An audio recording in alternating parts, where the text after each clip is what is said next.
Siya ang pinakahinang adventurer na 2 taon nang na-stuck sa unang palapag ng dungeon. Pero matapos siyang makapatay ng 10,000 slime, may nakuha siyang ultra-rare card, isang servant summon card na tatawag sa pinakamalakas na servant. Ganito nagsisimula ang kwento ng isang binatang nagngangalang Kado. Habang nakikipaglaban siya sa isang slime, bigla itong umatake. Pero mabilis niyang binunot ang bug killer spray niya at tinapos ang laban. Proud na proud siya sa sarili niya kahit simpleng slime lang ang kalaban. Malalaman natin na 2 taon na siya sa dungeon pero hanggang ngayon ay explorer pa rin ang rank niya, ang pinakamababa. Kaya pa slime lang ang kaya niyang patayin. Nakapatay na siya ng 99,999 na slime at gusto niyang tapusin ang araw sa ika-10,000. Kaya lumusong pa siya ng mas malalim sa dungeon hanggang sa nakasalubong niya ang isang golden slime. Tahimik siyang lumapit gamit ang spray para umatake pero nakailag ang golden slime. Kaya kinuha niya ang spray gun niya at tinapos ang laban. Pero nagulat siya, hindi siya nag-level up kahit rare slime pa ang napatay niya. Kaya kinuha niya na lang ang magic core, baka raw mabenta ng mahal. Paglapit niya sa bangkay ng slime, napansin niyang may nahulog na card. Pagtingin niya, servant card. Pinakalma niya ang sarili at chinek ang stats. Tama nga ang hinala niya. Lumingon-lingon siya para siguraduhing wala siyang kasabay, ayaw niyang maagawan ng card. Sinubukan niyang maghanap ng info tungkol dito pero wala sa database. Doon niya napansin, Valkyrie card pala ito. Alam niyang sa mga mito, ang mga Valkyrie ay mga demigod warrior maidens, kaya napaisip siya, baka sobrang rare nito. Habang naglalakad, nakasalubong niya ang ilang explorer kaya tinangka niya silang batiin pero deadma lang sila. Napaisip tuloy siya, sana meron din akong ganyang gamit. Kaya naisip niyang ibenta na lang ang card para makabili ng lahat ng gusto niya. Pagbalik niya sa guild, sinalubong siya ng receptionist na si Hitsugaya at binayaran siya ng 500 piso yen para sa 3 slime course. Bago siya umalis, nagtanong siya, magkano kaya ang halaga ng angel type servant card. Ngumiti si Hitsugaya at sabi, umaabot yan ng mahigit 1 bilyong yen. Halos hindi makapaniwala si Kado, 1 bilyon. Habang pauwi, nasalubong niya ang mga kaibigan niyang sina Shinji at Hayako. Pinakita nila ang explorer passes nila na may libreng pasok sa mga attraction area. Tinanong nila si Kado kung level 3 pa rin siya. Tumawa lang siya. Oo, slime lang kasi pinapatay ko. Hindi ako hanggat agad sa level. Nagtaka siya kung bakit hindi na sila bumabalik sa dungeon. Naalala tuloy nila nung unang beses silang bumaba sa second floor kung saan nakasalubong nila ang unang goblin nila. Akala nila madali lang pero binugbog sila ng husto at ginamit pa lahat ng healing potions para mabuhay. Simula noon, sumuko na sila. Namangha sila na 2 taon ng slime hunting si Kado pero hindi pa rin nagsasawa. Tinanong nila kung bakit pa siya nagpapatuloy. Sagot niya, may dahilan ako. Pag-uwi niya, nag-aalala ang mga magulang niya na baka napapabayaan na niya ang pag-aaral dahil sa pagiging explorer pero sabi ni Kado, ayos lang siya. Habang naliligo, iniisip niya kung gagamitin ba niya ang Valkyrie card. Kung gagamitin niya ito, baka magkaroon siya ng lakas para mag-explore ng mas malalim na level ng dungeon. Pero kung ibebenta niya, mabibili niya lahat ng gusto niya. Kinabukasan, nakasalubong niya ang kaklase niyang si Kasura at sabay silang naglakad papasok sa eskwela. Pagkatapos ng klase, sinabi ni Kasura na nakita raw niya si Kado na umuuwi ng gabi at nagtanong kung saan siya galing. Nagsinungaling si Kado at sinabing naglibot lang siya sa lungsod kasama ang mga kaibigan niya. Pagdating nila, nasalubong nila sina Shinji at Hayako. Agad niyang hinayla ang dalawa sa gilid at sinabihang magkunwaring magkasama silang tatlo kahapon dahil ayaw niyang malaman ni Kasura na pumupunta siya sa dungeon. Tinanong ni Kasura kung ano ang ginawa nila, ngunit iba-iba ang sagot ng tatlo. Nagsimulang magduda si Kasura na baka nagpunta nga si Kado sa dungeon, ngunit itinanggi niya ito at sinabing hindi totoo. Sa klase, tinanong ni Kado ang mga kaibigan niya kung ano ang gagawin nila kung makahanap sila ng rare servant card. Sinabi ni na Shinji at Hayako na magagamit lamang ang mga servant sa loob ng dungeon, kaya mas mabuting ibenta na lang dahil sobrang mahal ng mga iyon. Napaisip si Kado sa sinabi nila, ngunit tinawanan lang siya ng dalawa, iniisip na wala naman siyang servant card dahil sobrang bihira nito. Alam niyang tama sila, dahil kapag ginamit niya ang card, hindi na niya ito mabebenta. Pero gusto niyang lumakas, kaya nagpunta siya muli sa dungeon. Doon, ginamit niya ang card. Mula sa liwanag, lumitaw ang isang napakalaking anghel na biglang lumapit sa kanya. Ngunit bago siya mahawakan, naglaho ito at nag-anyong isang babae. Ipinakilala niya ang sarili bilang Sylvie. Akala ni Kado ay mahina ito, kaya agad niyang pinagsisihan ang ginawa, iniisip na nasayang lang ang pagkakataon niyang yumaman. Tinanong ni Sylvie kung may problema, pero sinabi ni Kaido na ayos lang siya at sinama niya ito upang manghuli ng mga halimaw. Bigla niyang narinig si Sylvie na nagsabing may slime sa malapit at dinala siya nito roon. Aatake na sana si Kaido gamit ang spray. Pero hinayaan niyang si Sylvie ang lumaban. Ginamit ni Sylvie ang Divine Lightning spell at agad na napatay ang slime. Nabigla si Kaido nang makita na may 170 battle points si Sylvie, 17 beses na mas malakas kaysa sa kanya. Sinabi ni Sylvie na nagugutom siya at napagtanto ni Kaido na gusto nitong kainin ang slime core. Pinayagan niya ito. Makalipas ang ilang sandali, muling nakaramdam si Sylvie ng presensya ng mga slime at aatake na sana, pero pinigilan siya ni Kaido dahil alam niyang hindi siya kikita kung kakainin nito ang lahat ng core. Sa halip, nagkaroon siya ng ideya, ipakita lang ni Sylvie kung saan naroon ang mga slime at siya na ang papatay. Sa tulong ni Sylvie, tuluyan siyang nag-level up at nakakuha ng bagong kakayahan na tinatawag na Slime Slayer, na nagpapataas ng lahat ng kanyang stats ng 50% tuwing lumalaban siya sa mga slime. Sa una, inakala niyang walang silbi ang skill, pero pinasigla siya ni Sylvie sa pagsasabing mahusay siyang lumalaban at may natutunan na siya. Napaluha si Kaido sa tuwa. Bago siya umuwi, sinabi niya kay Sylvie na muli niya itong tatawagin sa susunod at inutusan itong bumalik sa card. Pagbalik niya sa guild, nagulat si Hitsugaya sa dami ng slime core na dala niya, at sinabi nitong iyon na ang pinakamaraming slime na napatay sa loob ng isang araw. Ibinenta niya ang mga ito at binayaran siya ng 15,000 yen. Kinagabihan, iniisip ni Kaido kung gaano kalakas si Sylvie. Naisip niyang kaya na nilang makarating sa ikalawang palapag ng dungeon, ngunit may kaba pa rin siyang maramdaman dahil sa mga goblin. Habang unti-unti siyang nakakatulog, napanaginipan niya ang bayani na si Captain Katsuragi, ang explorer na tumuloy sa pinakaloob na bahagi ng dungeon upang tuklasin ang misteryo nito, at hinangaan ng lahat dahil sa kanyang tapang at karunungan. Kinabukasan, bumalik si Kaido sa dungeon kasama si Sylvie. Handang bumaba sa ikalawang palapag. Nais niyang matuklasan kung ano talaga ang lihim ng dungeon at maging isang bayani tulad ni Captain Katsuragi. Bigla siyang nagsimulang manginig, kaya tinanong ni Sylvie kung may problema siya.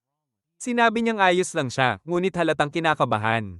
Hinawakan ni Sylvie ang kamay niya at unti-unti siyang kumalma, kaya nagpasalamat siya rito. Naalala niya ang unang pagkakataong bumaba siya sa ikalawang palapag 2 taon na ang nakalipas, ngunit biglang naramdaman ni Sylvie ang presensya ng isang goblin sa malapit. Agad siyang tumakbo palayo, ngunit naalala niya si Captain Katsuragi at ang tapang nito. Alam niyang hindi siya magiging bayani kung wala siyang lakas ng loob. Sinampal-sampal niya ang sarili, dahilan upang magtaka si Sylvie.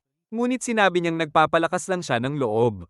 Dahan-dahan silang lumapit sa goblin. Sinabi ni Kaido kay Sylvie na siya na ang pumatay dahil hindi pa rin niya kayang harapin ito, kaya naghanda si Sylvie upang gamitin ang Divine Lightning. Ngunit nagbago ang isip ni Kaido at sinabing gusto niyang siya mismo ang lumaban. Nanginginig pa rin ang mga binti niya at sinabi niya kay Sylvie na tulungan siya kapag mukhang delikado na. Inatake niya ang goblin ngunit hindi tumama ang espada. Lumusab ang halimaw, kaya ginamit niya ang kalasag upang harangin ito at tinulak pa atros. Sinubukan niyang umatake muli ngunit natanggal ang espada sa kamay niya. Muling umatake ang goblin, kaya ginamit ni Kaido ang spray upang bulagin ito. Nang makuha niya muli ang espada, naghanda siyang tapusin ang laban, ngunit nadulas siya sa isang bato. Sa pagkakadulas, aksidente niyang nasaksak ang goblin at napatay ito. Halos maiyak siya sa tuwa, at sinabi ni Sylvie na kahanga-hanga siya, ngunit sa susunod ay tutulungan na raw niya ito. Nagulat si Kaido nang makita niyang nag-level up siya. Naalala niyang kahit makapatay siya ng libu-libong slime ay hindi siya tumataas, ngunit isang goblin lang ang tinalo niya at agad siyang umangat. Nakakuha siya ng bagong kakayahan na tinatawag na Goblin Slayer, isang skill na ibinibigay sa mga nakalampas sa takot nila sa mga goblin at tinalo ito ng mag-isa. Pinapataas nito ng 10% ang lahat ng stats kapag lumalaban sa goblin, ngunit pansamantala lamang ito dahil swerte lang ang naging panalo niya. Nagpatuloy silang manghuli ng mga goblin at patuloy na tumataas ang mga stats ni Kaido. Tinanong niya si Sylvie kung may alam ba ito tungkol sa dungeon, ngunit sinabi nitong wala at ang tanging alam niya ay dapat niyang maging kapaki-pakinabang sa kanyang master. Pagbalik ni Kaido sa guild, nagulat si Hitsugaya sa mga goblin core na dala niya. Humanga siya dahil nakakuha ito ng 4 na core sa unang pagkakataon. Kinabukasan, ginaisen siya ng kanyang ina, ngunit sobrang pagod niya kaya hindi siya makabangon. Pinagsabihan siya ng ina na huwag masyadong magpakapagod. Pagkatapos, nagkita sila ni Kasura na napansin ang pananakit ng katawan niya at inakalang muli siyang nagpunta sa dungeon. Itinanggi ito ni Kaido at sinabing nagsimula siyang mag-ensayo tulad ng mga bodybuilder para magpalakas ng katawan. Sinabi ni Kasura na hindi raw bagay sa kanya ang ganitong hitsura. Sa paaralan, ikinwento ni Kaido sa mga kaibigan niya na nakapagsimulang siyang manghuli ng mga goblin. Nagulat sila na natalo niya ang isa. Naiinis si Kaido dahil hindi sila naniniwala sa kanya, ngunit sinabi niyang mas kumpiyansa na siya ngayon sa sarili at balak niyang tumuloy pa sa mas malalim na bahagi ng dungeon. Nagpatuloy siya sa panghuhuli ng mga goblin at umabot sa level 10. Namangha siya sa laki ng pagtaas ng kanyang mga stats. Nakakuha rin siya ng bagong kakayahan na tinatawag na God's Blessing. Isang skill na ibinibigay sa mga pinagpala ng mga Diyos. Pinapataas nito ang pag-angat ng kanyang stats tuwing Nagel level up depende sa kung gaano siya kamahal ng mga Diyos. Masaya si Kaido dahil sa wakas ay nakakuha siya ng napakalakas na kakayahan. Bigla siyang yumuko kay Sylvie, iniisip na may kinalaman siya sa pagkakaroon niya ng God's Blessing. Hinawakan niya ang kamay ni Sylvie at sinabing masaya siyang nakilala niya ito. Ngumiti si Sylvie at sinabi na masaya rin siyang magkaroon ng among nagmamalasakit sa kanya. Habang naglalakad sila, nakakita sila ng nagliliwanag na kalansay. Inakala ni Kaido na ito ay resulta ng God's Blessing. Agad na lumikha si Sylvie ng barrier at sinubukan silang atakihin ng kalansay, ngunit hindi ito makalapit. Inatake ito ni Kaido gamit ang bago niyang sandata, ngunit wala itong epekto. Nabigla siya sa tibay ng kalaban. Sinabihan niya si Sylvie na gamitin ang Divine Lightning, kaya ginawa ito ni Sylvie at natalo nila ang kalansay. Nahulog lamang ang isang core, kaya nabigo si Kaido dahil inakala niyang makakakuha siya ng bihirang kagamitan. Sinabi ni Sylvie na nagugutom siya. Napansin ni Kaido na pula ang core at inisip niyang baka ito ay bihira, ngunit pinakain pa rin niya ito kay Sylvie. Pagkatapos, pumunta siya kay Hitsugaya upang itanong kung magkano ang halaga ng pulang core. Nagulat siya nang sabihin nitong halaga nito ay higit sa 2,000,000 yen. Napansin ni Hitsugaya ang pagkadismaya niya at naunawaan na pinakain niya ito kay Sylvie. Sinabi nitong huwag siyang sumuko dahil baka makakita pa siya ng isa pang nagliliwanag na kalansay. Kinagabihan, hindi pa rin makalimutan ni Kaido ang perang nawala sa kanya, ngunit naisip niyang karapat-dapat si Sylvie sa gantimpala dahil sa tulong nito. Naalala niyang dati ay wala siyang halaga, ngunit dahil kay Sylvie ay naging mas malakas siya. Iniisip niyang handa na siyang pumasok sa ikatlong palapag ng dungeon, ngunit nag-aalala siya na baka sabay-sabay siyang atakihin ng mga halimaw. Kinabukasan, sinabi niya kay Sylvie na lalaban muna siyang mag-isa. Nagtaka si Sylvie kung may nagawa ba siyang mali at tinanong kung hindi na ba siya kailangan ni Kaido. Pinakalma siya ni Kaido at ipinaliwanag na balak niyang pumasok sa ikatlong palapag, ngunit ayaw niyang umasa ng lubusan sa kanya. Gusto niyang lumakas sa sarili niyang paraan. Sinabi rin niya na may tiwala siya kay Sylvie at itinuturing niya itong parang nakababatang kapatid, hindi bilang isang lingkod. Napangiti si Sylvie at naisip na maswerte siya sa pagkakaroon ng ganitong amo. Biglang lumitaw ang isang goblin at hiniling ni Kaido na hayaan siyang lumaban mag-isa. Sinubukan niyang harapin ito, ngunit nasugatan siya. Bumalik siya kay Hitsugaya at bumili ng potion, ngunit napakamahal nito kaya naubos ang pera niya. Alam niyang kung gusto niyang makarating sa ikatlong palapag, kailangan niyang bumili ng bagong kagamitan at mag-ipon ng mga magic core para kay Sylvie. Kinabukasan, bumalik siya sa unang palapag upang manghuli ng mga slime. Habang ikinukwento niya sa mga kaibigan ng plano niya, narinig siya ni Kasura, ngunit agad niyang naipaliwanag na iba ang pinag-uusapan nila. Nakaipon siya ng maraming core at naghanda ng bumaba sa ikatlong palapag. Ngunit biglang naramdaman ni Sylvie ang presensya ng isang silver slime. Inatake ito ni Kaido gamit ang spray gun, ngunit tinangka nitong tumakas. Ginamit ni Sylvie ang Divine Lightning at napatay ito. Nahulog mula rito ang isang Devil Class Servant card. Napaisip si Kaido kung gagamitin ba niya ito, ngunit matagal na niyang pinangarap na magkaroon ng isang Diyos at isang Diablo sa tabi niya. Kaya ginamit niya ang card. At isang babae na nagngangalang Lyria ang lumitaw sa harapan niya. Nadismaya si Kaido dahil malayo ang itsura ni Lyria sa larawan sa card, at sinabi naman ni Lyria na masyado siyang hanggal para maging master niya. Natakot si Sylvie kay Lyria kaya nagtago siya sa likod ni Kaido at sinabihan itong igalang ang kanilang master, ngunit ipinaliwanag ni Lyria na wala siyang masamang balak, ganito lang daw talaga kumilos ang isang Diablo. Sinabi niyang gutom siya, ngunit sinabi ni Kaido na wala pa naman siyang nagagawang tulong. Biglang nakaramdam si Sylvie ng presensya ng isang slime, kaya sinabi ni Lyria na pakainin na lang siya kapag napatay niya ito. Summoned ni Lyria ang kanyang sibat at nagpalabas ng fireball, na nagdulot ng napakalakas na pagsabog. Inisip ni Kaido na normal lang ito sa kanya dahil may 130 battle points siya. Ibinigay ni Kaido sa kanya ang magic core na nakuha nila at agad niya itong kinain, ngunit humingi pa siya ng isa. Tumanggi si Kaido, kaya tinawag siya ni Lyria na tupa. Sinabi ni Kaido na gamitin niya ang corrosive breath kaya nainis siya dahil gusto pa raw nitong ipagawa sa kanya ang lahat. Nangako si Kaido na bibigyan siya ng isa pang core kaya pumayag siya. Nakasalubong nila ang isang goblin. At ginamit ni Liria ang corrosive breath na agad tunaw sa halimaw. Natakot silang lahat sa lakas ng atake niya. Kinain niya ang core at sinabing mas masarap ito kaysa sa slime core kaya gusto niyang magpatuloy pa sa dungeon. Pinigilan siya ni Kaido, sinasabing kailangan pa niyang bumili ng bagong kagamitan bago pumasok sa ikatlong palapag at baka pagod na rin siya. Ngunit gusto pa rin ni Liria na magpatuloy, kaya ipinaliwanag ni Sylvie na ginagawa lang ito ni Kaido dahil nag-aalala siya sa kanya. Napaisip si Liria at pumayag na maghintay hanggang bukas. Kinabukasan, nagtungo sila sa ikatlong palapag. Ipinakita ni Kaido ang bago niyang mamahaing crossbow, ngunit sinabi ni Liria na hindi sa presyo nasusukat ang kalidad ng sandata. Nakakita sila ng dalawang hellhound at binaril ni Kaido gamit ang crossbow ngunit nagmintis siya. Tumakbo patungo sa kanila ang mga halimaw, kaya gumawa si Sylvie ng barrier habang pinabagsak ni Liria ang mga ito gamit ang kanyang lakas. Binigyan siya ni Kaido ng isang core bilang gantimpala, ngunit gusto ni Liria ang pareho, dahil siya raw ang tumalo sa dalawang hound. Tumanggi si Kaido at nangakong bibigyan pa siya pagkatapos nilang makapatay ng iba, ngunit tinakot siya ni Liria na ipapadala siya sa impyerno kapag nagsinungaling siya. Pagkatapos, dalawang mabangis na baboy ramo ang umatake sa kanila. Tinangka ni Liria na pasabugin ang mga ito, ngunit isa ang nakalusot.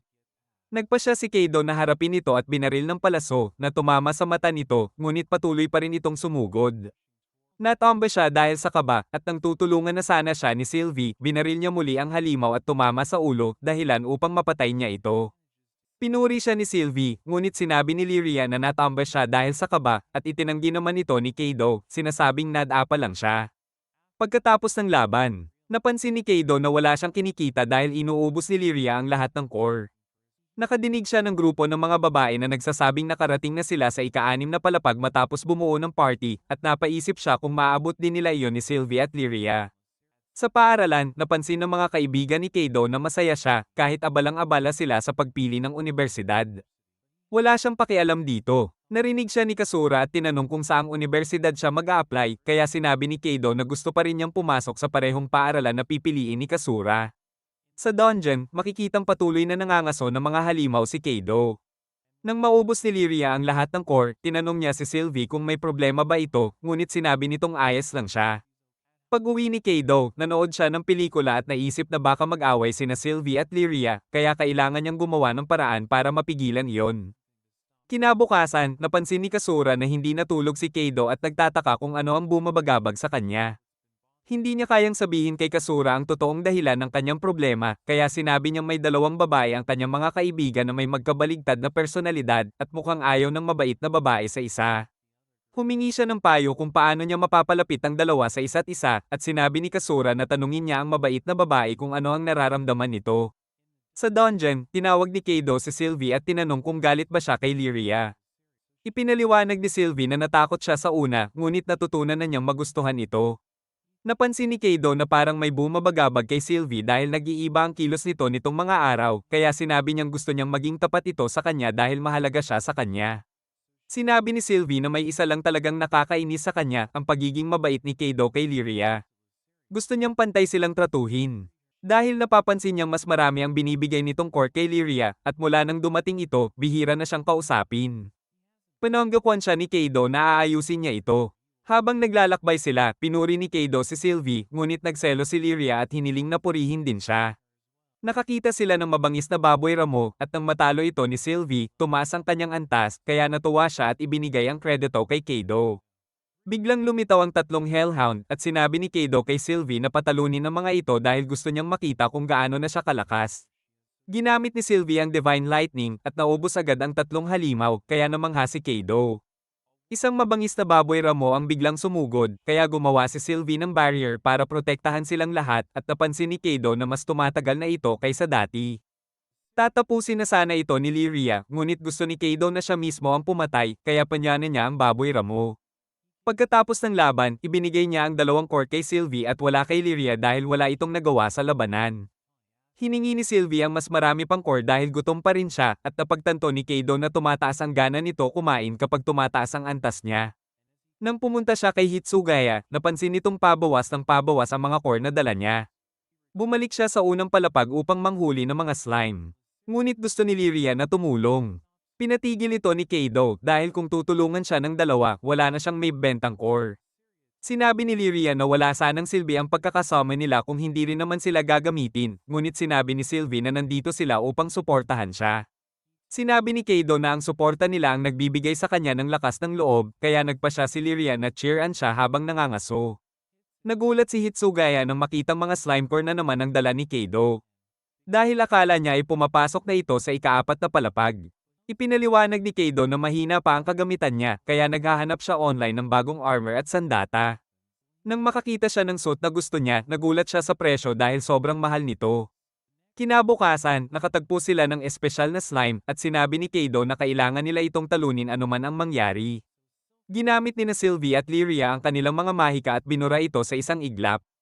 Inakala ni Kaido na makakakuha siya ng panibagong servant card. Ngunit isang magic orb ang lumabas. Na-excite siya dahil sa wakas ay maaari na niyang tuparin ang pangarap niyang maging wizard, kaya nagpa siya siyang gamitin ito. Binasag ni Kaido ang magic orb at nakakuha siya ng bagong water spell, kaya gusto niya itong subukan sa isang hellhound. Sinabihan niya si Sylvie na gumawa ng barrier sa paligid nila at si Lyria naman ay humanda kung sakaling mabaigo siyang talunin ng halimaw. Pinakawala ni Kaido ang isang water ball at tumama ito ng direkta pero walang nangyari. Sumugod ang hellhound kaya pinabagsak ito ni Lyria, ngunit na-disappoint si Kaido dahil mahina ang bagong mahika niya. Naisip niyang dapat na lang niyang ibinenta ang magic orb. Kinagabihan, nakasalubong niya si Kasura at nagpasalamat siya sa payo nito dahil nagawa niyang ayusin ang problema ng dalawang babae. Napansin ni Kasura na para sa sarili lang pala niya ang dahilan, ngunit sinabi ni Kaido na para talaga ito sa kanyang mga kaibigan. Nagpaalam na si Kasura, ngunit napaisip si Kaido kung nagseselos ba ito dahil may ibang babae sa buhay niya, pero agad din niyang itinanggi sa isip na posible iyon. Bumalik si Kaido sa dungeon upang pagbutihin ang kanyang water ball. Natutunan niyang baguhin ang hugis nito pero napagod siya ng sobra hanggang sa himatayin siya.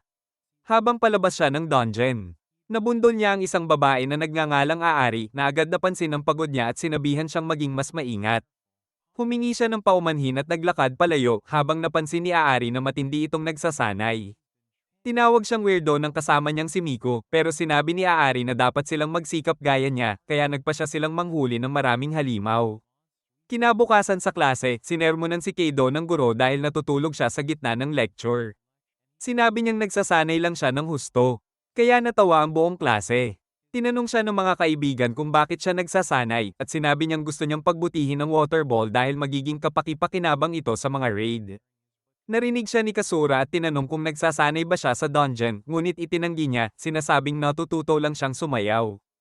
Pinayuhan siya ni Kasura na alagaan ang sarili. Ginamit ni Kaido ang water ball laban sa isang goblin, ipinasok ito sa bibig ng halimaw, kaya nalunod ito.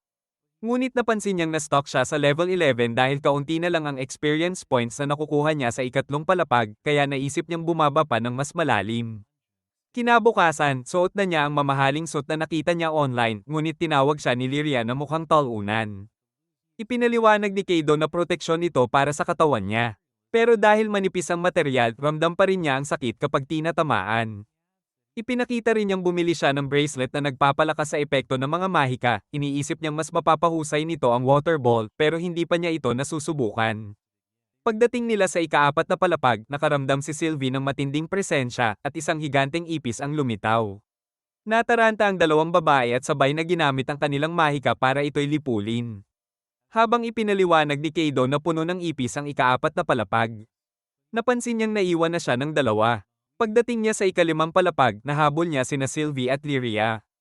Humingi ng paumanhin si Sylvie dahil nanguna siya sa takot pero sinabi ni Kaido na hindi siya galit at pinuri pa niya silang na-clear agad ang ikaapat na palapag. Ipinakita ni Kaido na nakolekta niya ang mga core ng mga ipis at pinakain ito sa dalawa, ngunit napangiwi sila dahil sobrang pangit ng lasa. Nagpa siya silang galugarin ng ikalimang palapag at nakakita si Kaido ng mga halimaw na gawa sa buhangin at putik. Binanatan niya ang mga ito gamit ang kanyang mga atake, ngunit napagtanto niyang walang epekto ang mga iyon dahil immune ang mga halimaw sa physical damage.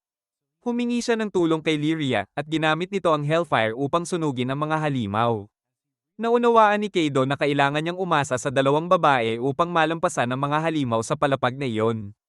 Lumalim pa sila sa dungeon, ngunit sinabi ni Sylvie na may nararamdaman siyang kakaibang presensya sa likod ng pader. Sinira niya ito at natuklasan nila ang isang lihim na lagusan. Nagpasya silang suriin ito habang pinag-iingat sila ni Kaido sapagkat pakiramdam niya ay mapanganib ang lugar. Ngunit na-activate ni Lyria ang isang bitag at tinamaan ng palaso si Kaido dahilan upang mapasigaw siya sa sakit. Pagkatapos niyang makarecover, nagpatuloy sila sa paglalakbay at nakakita sila ng isang napakalaking pinto sa dulo ng lagusan. Sinabi ni Sylvie na may makapangyarihang presensya sa loob. Sinubukan ni Kaido itong buksan ngunit hindi niya nagawa, iniisip niyang kailangan nila ng partikular na item. Ginamit ni Sylvie ang kanyang Divine Lightning at sumabog ang pinto, kaya nakapasok sila sa silid. Doon, hinarap nila ang dalawang boss monster, isang ogre at isang slime. Pinili nilang unahin ang ogre. Kaya pinaputokan nito ng mahika ng dalawang babae, ngunit hindi ito tinatablan ng mahika. Sumugod ang ogre, kaya gumamit si Sylvie ng barrier upang protektahan silang lahat. Inutusan ni Kaido si Lyria na harapin ang slime habang binanatan niya ng pana ang ogre. Napansin niyang mahina ito sa physical attacks, ngunit naubos ang mga palaso niya. Samantala, hirap si Lyria dahil immune din sa mahika ang slime. Sinubukan ni Kaido ang kanyang water ball, ngunit bigla itong nagyelo. Napagtanto niyang pinalalakas ng bracelet ang kanyang mahika. Inilunsad niya ang frozen water ball sa ogre at napansin nilang epektibo ito, ngunit 3 beses na lang siyang makakagamit dahil mauubos na ang kanyang mana. Ginawa niyang mga spike ang mga water ball at itinira sa ulo ng ogre dahilan upang mapabagsak niya ito. Habang tinatamaan ng slime si Lyria, pinigilan ito ni Kaido gamit ang kanyang shield, ngunit nagsimulang matuno ang kalasag. Ginamit ni Sylvie ang Divine Spear upang batasin ang slime, ngunit hindi pa rin ito tuluyang namatay. Naisip ni Kaido na umatras, ngunit naalala niya si Captain Katsuragi at ang hangarin niyang maging bayani. Sumugod siya at inatake ang slime gamit ang kanyang spray habang pinoprotektahan siya ni Sylvie sa pamamagitan ng barrier. Hinugot niya ang kanyang spray guns at tuloy-tuloy na binomba ang slime hanggang sa maubos ang HP nito. Naglaho ang slime at nagdiwang ang mga babae, ngunit napansin nilang sugatan si Kaido, kaya uminom siya ng potion upang gumaling. Nag-level up si Lyria at napansin ni Kaido na umabot na siya sa level 15, kaya naisip niyang kaya na niyang makasabay sa ibang mga explorer. Tiningnan niya ang mga nakuha nilang items at nakakita siya ng pulang core at isang magic sword na mukhang bihirang kagamitan. Ngunit nagtaka siya kung bakit kamukha ito ng kutsilyo sa kusina. Sinubukan niyang ibenta ang pulang core. Ngunit nagtaka si Hitsugaya kung saan niya ito nakuha. Ikinwento niya ang tungkol sa nakatagong dungeon, kaya nagpa siya si Hitsugaya na magpadala ng tao upang siyasatin ito. Ipinaliwanag ni Hitsugaya na espesyal na uri ng magic core ang nakuha ni Kaido at hindi pa alam ang tunay na halaga nito, ngunit bibilhin pa rin niya ito sa mataas na presyo. Inanyayahan niya si Kaido na sumali sa paparating na kaganapan kung saan bubuo ng mga grupo ang mga explorer upang imbestigahan ang ikapitong palapag. At pumayag si Kaido na sumali. Bumalik si Kaido sa kanyang silid-aralan at nagmayabang sa mga kaibigan niya, sinasabing malapit na niyang malinis ang ika-6 na palapag upang makasali siya sa event. Ipinahayag niyang nasa sabik siyang bumuo ng grupo kasama ang iba pang mga explorer. Tinanong ni Kasura kung sayawan ba ang tinutukoy nila, kaya pinaniwala nila siya na oo, isang dance party iyon, dahilan upang sabihin ni Kasura na gusto rin niyang sumama. Dumalo si Kaido sa event at napansin niyang napakaraming adventurer ang lumahok. Doon ay nakita niya ang grupo ni Aari at naisip niya kung sila ba ang magiging kasama niya sa party. Sa isang flashback, ipinakita na si Kasura ay anak ni Captain Katsuragi. Habang palis ang kanyang ama, nangako ito na babalik agad at maghahapunan sila. Kaya nasabik siyang hintayin ang pagbabalik nito. Sa kasalukuyan, nagising si Kasura sa kanyang kwarto at pumunta sa paaralan, iniisip kung nag-e-ensayo na naman kaya si Kaido. Samantala, naghahanda na ang mga explorer para sa event at nakita si Kaido kasama ang grupo ni Aari habang ina-activate ang transfer gate na nagpadala sa kanila sa ika-6 na palapag. Natuwa si Kaido na ligtas na nakarating ang lahat dahil kabado siya sapagkat bihira siyang gumamit ng transfer gate. Sinabi ng mga babae na pareho lang sila ng nararamdaman. Dahil nag-aalala rin sila na baka may hindi gumana ng maayos. Isang lalaki ang nagturo sa kanila patungo sa ikapitong palapag, ipinaliwanag na 3 oras lang ang takdang oras ng event. Nakakita sila ng convenience store, kaya nagpa siya silang bumili ng lahat ng kailangan nila. Napansin ni Maika na pan ang bag ni Kaido, kaya nagtaka siya kung paano nadadala ng mga babae ang gamit nila. Ipinakita nila sa kanya ang kanilang magic bags, ngunit hindi siya makapaniwala dahil napakamahal nito. Ipinahayag ng mga babae na binili ito ng kanilang mga magulang, kaya naisip ni Kaido na galing sila sa mayayamang pamilya. Sinabi ni Aari na mukhang maayos ang kagamitan ni Kaido at ipinaliwanag niya na pinaghirapan niyang bilhin ang lahat ng iyon. Ngunit tinawag ni Micah na kakaiba ang kanyang suot dahilan upang sabihin ni Aari na bastos ang komento niya. Dumating sila sa ikapitong palapag at ipinaliwanag ni Miko na puno ito ng mga golem. Nakasalubong nila ang grupo ng mga tagapaglinis o custodians. Bumati sa kanila ang pinuno ng mga tagapaglinis, alam niyang sasali sila sa event kaya binati niya sila ng good luck. Alam ni Hikari na ang mga custodian ang nagpapanatiling malinis sa dungeon at nagpasalamat siya dahil maayos nilang ginagampanan ang kanilang tungkulin. Tinanong ni Keido ang lahat tungkol sa kanilang level at sinabi niyang siya ay level 16, ibinunyag ni Aari na 2 level ang lamang niya kay Keido habang ang mga kaibigan niya ay nasa level 15 pa rin. Ipinaliwanag ni Miko na napakalaki ng mana ni Hikari. Biglang lumitaw ang isang stone golem kaya sumugod si Aari at napaghiwa niya ito sa kalahati. Namangha si Keido, ngunit dumating naman ang isang bronze golem. Ginamit ni Aari ang spell na Earth Wave upang hindi ito makagalaw habang tinawag ni Miko ang kanyang alagang si Snatch, na sinimulang kamutin ng golem. Nagpalabas si Hikari ng Firebolt na sumunog sa golem at binigyan ito ni Aari ng huling atake dahilan upang maubos ang HP nito. Pinuri ni Keido ang mga babae ngunit isang Iron Golem ang biglang lumitaw sa kanilang likuran. Itinaas nito ang kamao upang hampasin si Hikari, ngunit pinrotektahan siya ni Aari at sinugod ang halimaw, subalit napagtanto niyang napakatigas ng baluti nito. Ginamit ni Hikari ang kanyang Firebolt, ngunit hindi tinabla ng golem. Inutusan ni Miko si Snatch na lumaban, ngunit walang epekto ang mga atake nito, at nataman pa siya. Naisip ni Keido na tawagin sina Sylvie at Lyria, ngunit nahulog ang kanyang mahiwagang espada. Nalaman natin na sinuri na niya ito dati, kaya alam niyang kaya nitong magdulot ng pinsalang ayon sa imahinasyon ng gumagamit kapag tumama ang atake. Naisip niyang magagamit niya ito laban sa golem, kaya sinabihan niya si Hikari na gamitin ang Earth Wave. Ginamit ni Hikari ang spell habang tumakbo si Keido palapit sa golem at sinaksak ito mula sa likod. Inisip niyang kaya ng espada na durugin ang golem at bigla itong naglaho, kaya napagtanto niyang natalo niya ito. Pagkatapos ng event, nakita si Keido kasama ang mga babae na namangha dahil natalo niya ang golem gamit ang kanyang mahiwagang espada. Ikinwento niya sa kanila ang kakayahan ng espada.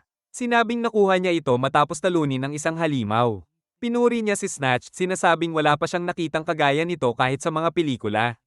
Ipinaliwanag ni Miko na hindi nakikita sa kamera ang mga servant, kaya naisip ni Keido na iyon ang dahilan kung bakit hindi alam ng guild ang tungkol kina Sylvie at Lyria.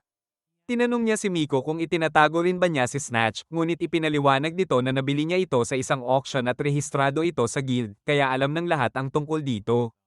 Tinanong siya ni Aari kung nais niyang muling sumama sa kanilang grupo dahil plano nilang makarating sa susunod na transfer gate na matatagpuan sa ika-11 palapag. Naisip ni Keido na hindi siya karapat-dapat sumama dahil wala namang espesyal sa kanya, ngunit sinabi ng mga babae na hindi iyon mahalaga dahil gusto nilang makasama siya. Tinanong nila kung wala ba siyang sariling grupo at ipinaliwanag niya na wala siyang kasamang ibang explorer, ngunit may kasama siyang isang Diyos at isang demonyo. Hindi nila naintindihan ang kanyang tinutukoy. Naisip niyang itago ang tungkol sa kanyang mga servant dahil natatakot si Lyria na baka isipin ng iba na siya ay kakaiba dahil mukhang bata ang mga ito. Ipinaliwanag niya na kailangan niyang pag-isipan muna ito dahil may kailangan pa siyang kausapin tungkol sa pagsali, kaya nauunawaan ng grupo ni Aari na komplikado ang kanyang sitwasyon. Sinabi ni Aari na wala siyang dapat madaliin. Pagkatapos noon, isinusuot ni Keido ang kanyang contact lens na nagpapakita ng stats ng mga bagay sa paligid at bumalik siya sa dungeon kung saan tinawag niya sina Sylvie at Lyria. Mukhang masama ang loob ng dalawa dahil hindi niya sila tinawag sa karaniwang oras kaya ipinaliwanag niya na abala siya kamakailan. Ikinwento niya ang tungkol sa grupo ni Aari ngunit sinabi ng dalawang babae na hindi niya kailangang sumama sa iba dahil nandyan naman sila. Pagkatapos nito, nakita si Keido kasama si Kasura na nagtanong kung libre siya sa Sabado dahil nais niyang mamasyal at mamili kasama siya. Pumayag si Keido na samahan siya. Naglakad si Kasura kasama ang kanyang kaibigan habang binati naman si Keido ni Shinji at Hayako dahil parang nakadate daw niya si Kasura. Ipinaliwanag ni Keido na mamimili lang silang dalawa at tinanong siya ng mga kaibigan tungkol sa event. Ikinwento niya na sumali siya sa isang grupo na binubuo ng 3 babae na kasing edad niya. Kaya naisip ng kanyang mga kaibigan na napakasaya maging isang explorer at nais nilang bumalik sa dungeon.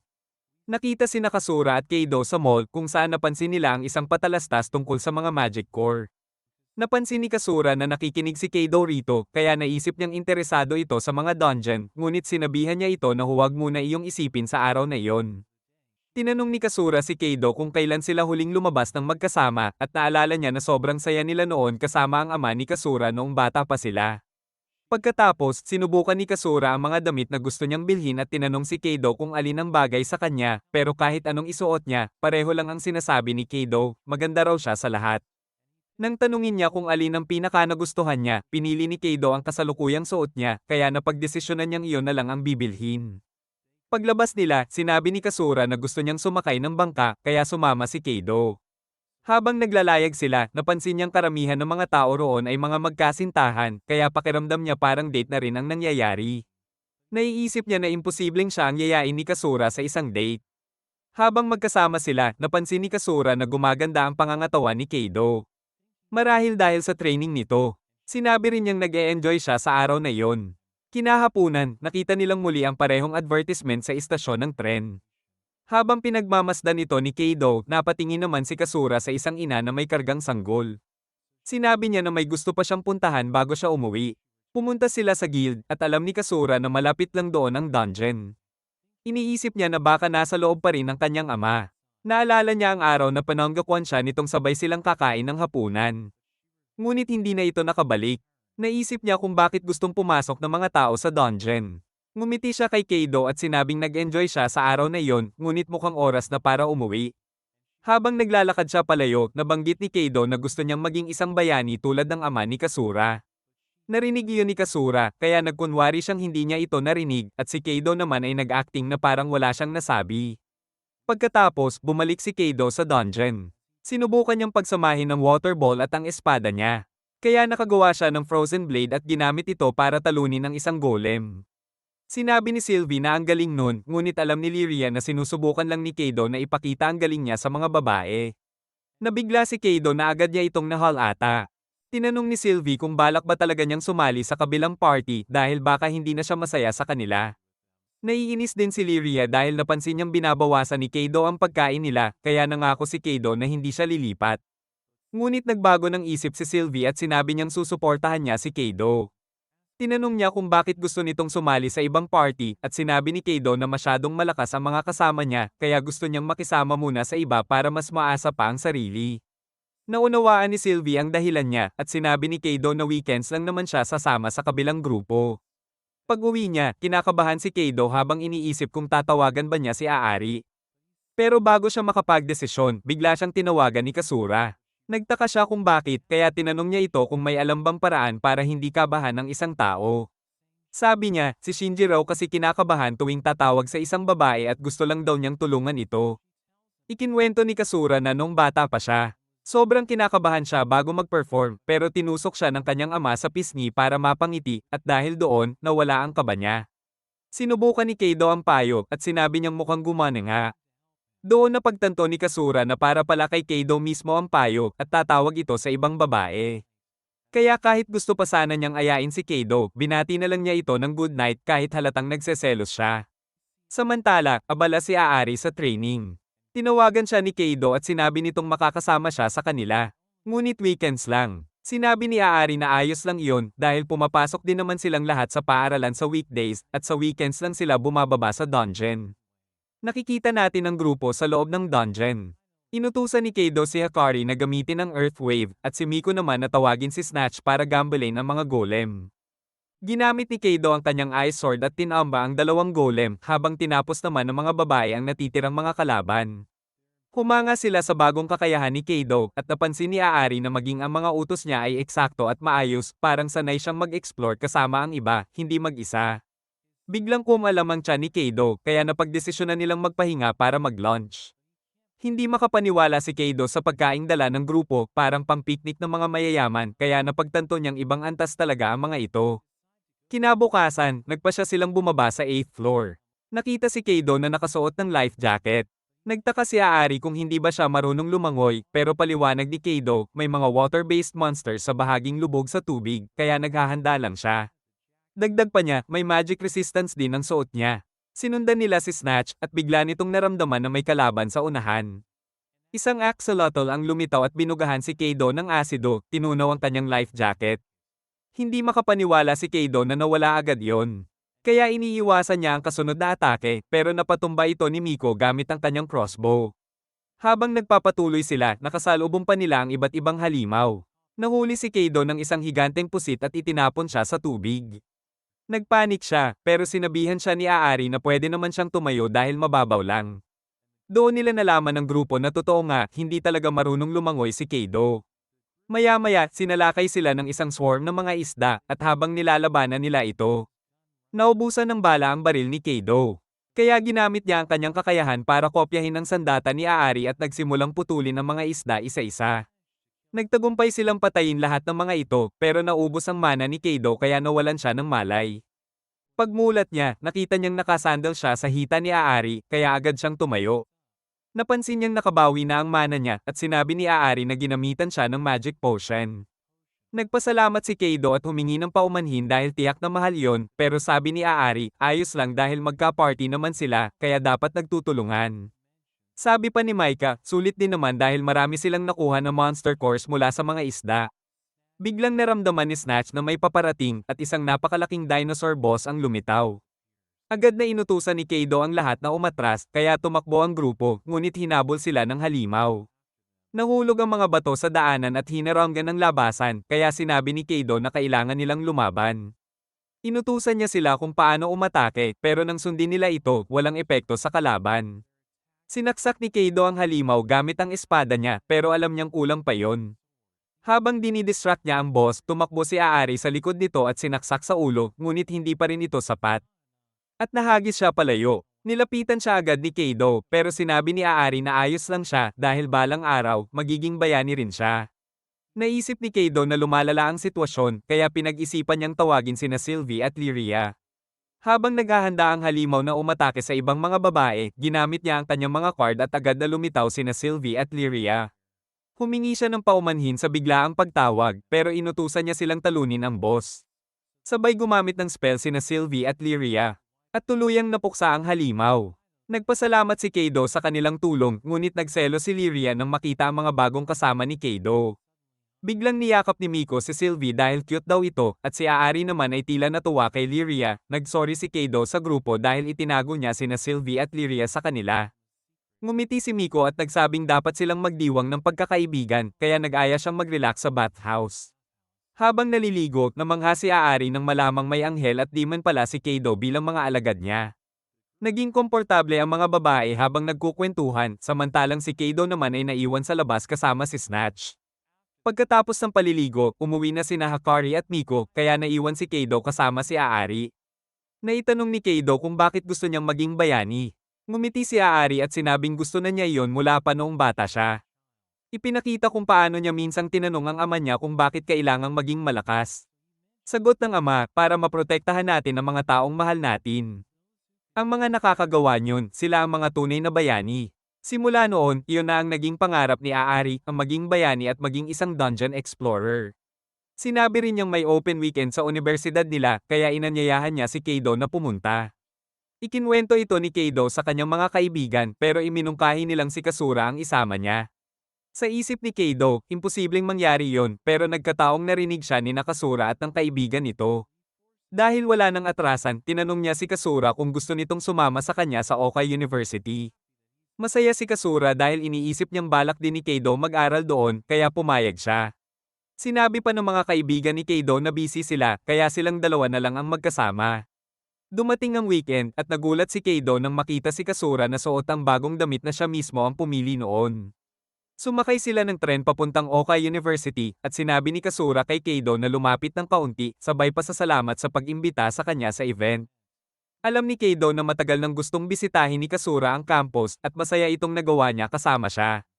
Napansin ni Kaido na parang date na rin ang nangyayari, pero sa isip niya, alam niyang wala namang gusto si Kasura sa kanya.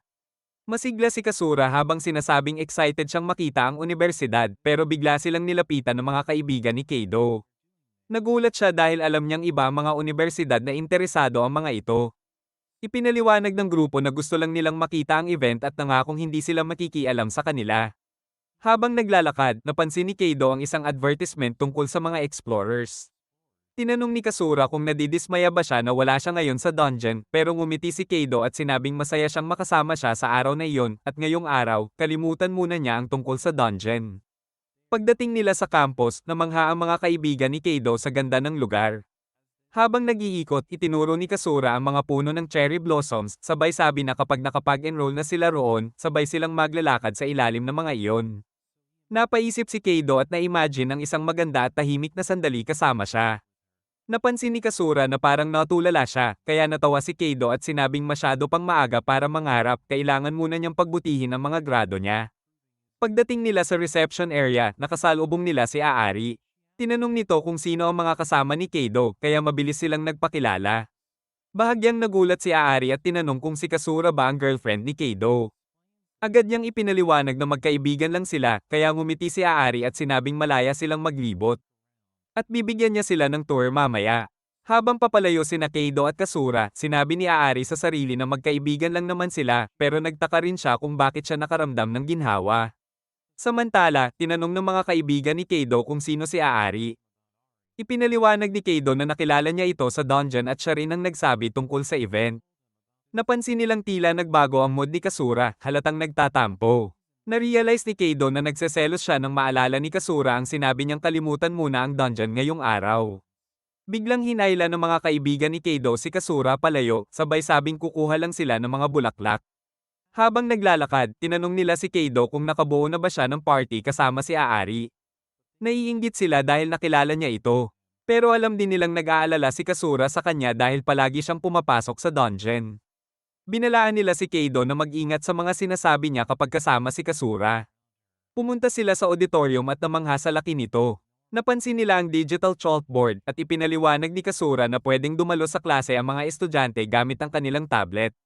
Napatingin si Kaido sa isang defibrillator at muntik nang sabihin na kamukha ito ng nasa dungeon, pero agad siyang pinigilan ng mga kaibigan niya at tinawag siyang tanga. Naglibot pa sila sa iba't ibang pasilidad ng paaralan at napansin nilang halos perpekto ang lahat. Ngunit sinabi ng mga kaibigan ni Kaido na malamang hindi sila makakapasok dito dahil hindi maganda ang mga grado nila.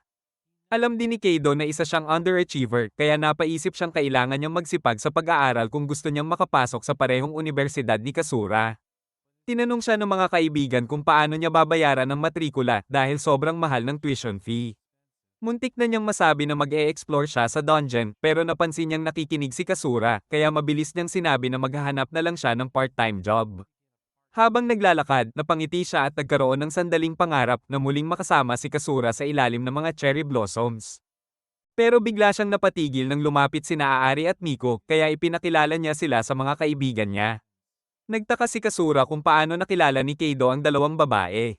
Sinubukan niyang mag-isip ng dahilan dahil hindi niya pwedeng sabihin ang totoo, pero agad namang nagsalita sina Aari at Miko na nakilala nila si Kaido sa dungeon. Biglang sumimangot si Kasura at tinanong ng mga kaibigan ni Kaido kung bakit parang namumutla siya. Dumating naman si Aari at inanyayahan silang lahat na mag-lunch sa cafeteria. Pagdating nila roon, humanga ang mga kaibigan ni Kaido sa pagkain dahil mukhang masarap, pero sabi ni Aari, mura lang daw yon at pwede pa silang mag-refill ng inumin ng libre. Nagsimula silang kumain at napagtanto nilang sobrang sarap ng pagkain. Lahat sila ay napasabi na talagang the best ang Oka Academy. Matapos kumain, nagboluntaryo sina Kaido at Kasura na kumuha ng inumin para sa lahat. Habang wala sila, tinanong ni Hayako ang mga babae kung kilala nila ang explorer na si Anagawa. Sagot nila, oo, pero hindi nila ito gusto dahil sobrang istrikto raw bilang instructor. Nagsimulang gayahin ni Hayako si Anagawa at natawa ang mga babae sa kanya. Napag-usapan nila ng mga explorer din pala ang mga lalaki. Ipinaliwanag ni Hayako na lisensyado sila pero tumigil na silang mag-explore sa dungeon.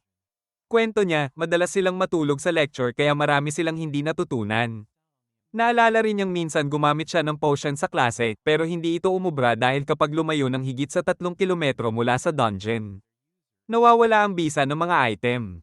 Ipinaliwanag ni Aari na ang Dungeon Park ay itinayo sa loob ng 3 kilometrong radius mula sa entrance upang makapagsagawa ng pananaliksik ang mga explorer tungkol sa mga item. Sinabi rin niyang kailangang sundin ng lahat ang ilang mga patakaran habang nasa loob ng park. Napahanga ang mga lalaki at sinabing ang ganda ng lugar, perfect para tumambay. Maya-maya, bumalik sina Kaido at Kasura dala ang mga inumin. Napatingin si Kasura sa kanila at tinanong kung bakit ba nila gustong pumunta sa dungeon. Pagkatapos noon, nagtungo sila sa swimming pool at naalala ni Keido ang mga panahong iniligtas siya ni Kasura noong muntik na siyang malunod at nang pinrotektahan siya nito mula sa isang asong gala. Samantala, napansin ni Hikari na parang may kakaiba siyang nararamdaman. At sinabi niyang hindi pa niya naranasan ito dati. Naisip naman ni Miko na baka may kinalaman yon kay Keido. Pumunta sila sa soccer field pero hindi mapigilan ni Hikari ang pagtitig kay Keido. Dahil dito, nadulas siya pero mabilis siyang nasalo ni Keido at tinanong kung ayos lang ba siya. Nagpasalamat si Hikari sa kanya sa pagsagip at napansin ng iba na ang bilis at galing ng kilos ni Keido. Tinanong naman ni Miko kung hanggang kailan niya hahawakan si Hikari kaya agad niya itong ibinaba. Nilapitan ni Miko si Hikari at tinanong kung ayos lang siya pero hindi ito sumagot. Biglang may bola na lumipad papunta kay Miko at sinipa ito ni Keido palayo. Tumama ito sa goal kaya humanga ang lahat at tinawag siyang kamangha-mangha. Pagkatapos noon, inanyayahan sila ni Aari sa dojo ngunit nagtaka siya kung bakit niya iyon biglang nasabi. Nagpakitang gilas siya ng kanyang kakayahan at napahanga ang lahat. Habang pumapalakpak sila, napagtanto ni Aari na umiibig na siya kay Keido. Bago sila maghiwa-hiwalay, nagpalitan sila ng mga numero ng cellphone at sinabi ni Aari na pwede siyang kontakin kung may mga tanong sila tungkol sa akademya. Masaya siyang nakasama ang lahat at si Keido naman ay nasa sabik na makita silang muli. Nagpaalam silang lahat ng may ngiti.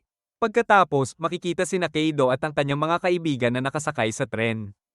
Tinanong ni Hayako si Shinji kung aling babae ang gusto niya, pero sabi ni Shinji, hindi siya makapili dahil gusto niya silang lahat.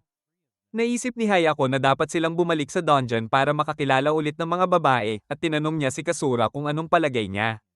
Sabi lang ni Kasura, bahala sila kung anong gusto nilang gawin. Kinagabihan, magkasamang naglalakad sina Keido at Kasura at sinabi ni Keido na magsisikap siyang mag-aral para makapasok silang dalawa sa Oka Academy. Tinanong siya ni Kasura kung may gusto ba siya sa isa sa mga kasama ni Aari. Pero sabi ni Keido, hindi iyon ang tipo niya. Inamin niya na may gusto siya, pero ayaw niyang sabihin kung sino. Tinanong ni Kasura kung bakit lahat tinatawag niya sa unang pangalan pero siya lang ang tinatawag sa apelyido. Nag-alala si Keido kung may problema pero tumalikod na si Kasura at sinabing wala, sabay lakad pa uwi. Pag-uwi, habang naliligo si Keido, iniisip niya kung bakit nagtatampo si Kasura. Bigla niyang naisip na baka nagseselos ito pero mabilis din niyang itinanggi yon. Iniisip na imposibleng magustuhan siya nito. Naalala niya sina Sylvie at Lyria at napagtanto niyang hindi pa niya sila tinatawag muli. Nag-alala siya na baka galit ang dalawa at nag-isip kung ano ang sasabihin niya pag nagkita sila muli. Kinabukasan, inalok niya sila ng magic course pero pinaalala ni Lyria na iniwan daw sila ni Keido. Ipinaliwanag niya na kinailangan niyang dumalo sa isang school event at inalok silang bigyan ng tig-3 core. Hindi sila natuwa at sinabi nilang gusto nila ng 200 cores. Biglang lumitaw sa likod nila ang isang rare slime kaya inutusan niya silang atakihin ito. Ginamit ni Lyria ang kanyang spell at napabagsak ang slime. Nagpa siya si Keido na bigyan sila ng tig-10 core bawat isa kaya pinatawad siya ng dalawa at sinabihang huwag na siyang mang-iwan sa susunod. Napansin ni Keido na may item na nalaglag mula sa slime kaya tiningnan niya ang stats nito at nadiskubre niyang nagbibigay ito ng invisible power. Sinubukan niyang gamitin ito pero wala siyang nakitang epekto, naisip niyang dahil invisible, hindi niya lang nakikita. Nang hampasin niya ang tubig, napansin niyang may impact pero masyado raw itong mahina laban sa mga halimaw. Sinubukan niyang pagsamahin ang kapangyarihan nito sa kanyang magic sword at nagulat siya nang map art niya ang tubig. Napagtanto niyang maaari niyang gamitin ito upang kontrolin ang kanyang ice spell. Maya-maya, dumating ang grupo ni Aari at sinabi ni Keido na gusto niyang makapasok sa university pero nag-aalala siyang mababa ang mga grado niya. Nag-alok si Aari na tulungan siyang mag-aral at tinanong ni Keido kung pwedeng sumama si Kasura. Pumayag si Aari at sinabi ng mga kaibigan niya na sasama rin sila sa pag-aaral. Ngunit nagsimula ng magselos ang mga alagad ni Keido kaya binigyan niya sila ng mas maraming magic course upang mapasaya sila. Napansin ng mga babae na nakakatuwa ang ugali ng dalawang alagad.